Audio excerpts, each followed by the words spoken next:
गोंदिया शहरात झालेल्या मुसळधार पावसाने पुन्हा एकदा शहरातील जनजीवन विस्कळीत झाले आहे। अनेक वस्त्यांमधील घरांमध्ये पाणी शिरले असून त्यामुळे नागरिकांना मोठे आर्थिक नुकसान सहन करावे लागत आहे।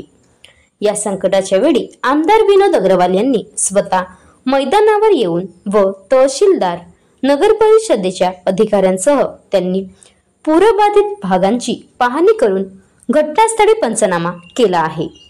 पाणी गेलेले ठिकाण Marar Toli, Gajanan colony, Pande layout, ring road, Avanti Chowk, new Laxmi Nagar, Ganesh Nagar या सर्व वसाहतींमधील घरांमध्ये पाणी शिरले आहे। फर्निचर, इलेक्ट्रॉनिक वस्तू, राशन आणि कपड्यांचे मोठ्या प्रमाणात नुकसान झाले आहे।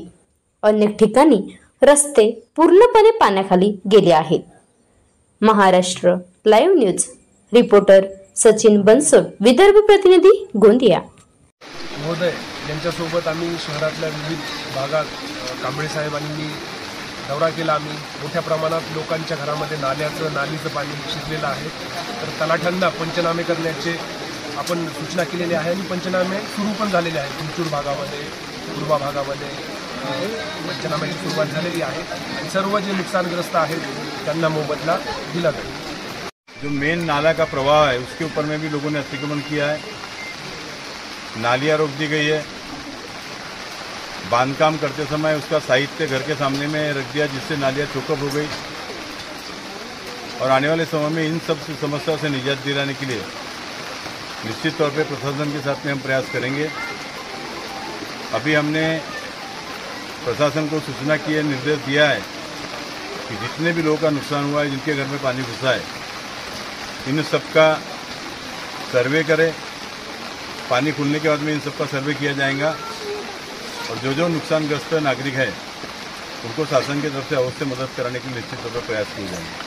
और निचले स्तर पे बहुत पानी गिरा भी, आमाटोली एरिया है उधर ड्रेनेज वाला हमने करीब 15-20 जगहों का दौरा किया। मैंने आपको पहले ही बताया कि शहर के अनेक जगहों में सब समस्या निर्माण हुई है।